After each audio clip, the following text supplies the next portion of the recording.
guys, thanks for joining me on this brand new guitar tutorial. In this one we're going to learn how you play Wonderwall by Oasis on the acoustic guitar in under 2 minutes.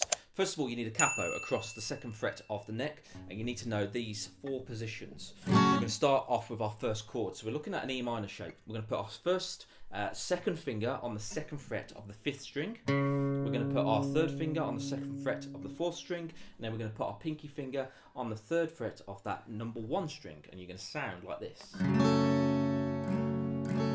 That is what we want. And we're going to go bam, bam, down, down, down, down, up, and then an upstroke. Down, down, down, down, down, down, down, up, down, down, down, down, up. Okay, second chord is our G major shape. First finger is going on the 2nd fret of the 5th string. 2nd finger is going on the 3rd fret of the 6th string. 3rd finger is going on the 3rd fret of the 2nd string. And then our pinky finger is going to go on that 3rd fret of the 1st string. You should have this. So the 2 chords together. 3rd chord, we're going to keep our pinky finger and our 3rd finger in position. We're going to take the 2nd finger off, and we're going to put our 1st finger on the 2nd fret of that 3rd string, like this. And we're going to strum from string number 5 down. That should sound like this.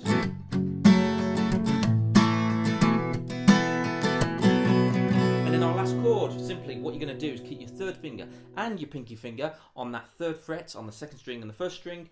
Your 1st finger is going to be on fret number 2 of string number 4, and your 2nd finger is going to be on fret number 2, string number 3. You can strum from string number 5 down.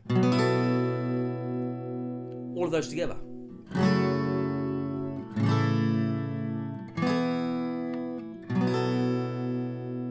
Let's slow it down with the strumming pattern.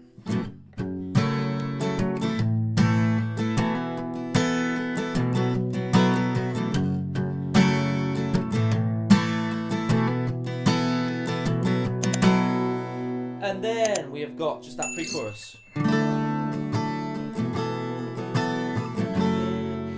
So we're going from the C to the D to the E minor. Same chords as I showed you before.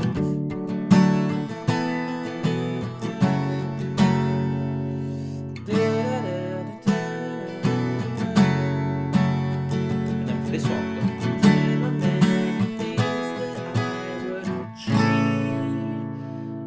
same position, but we've got an F sharp in the root. I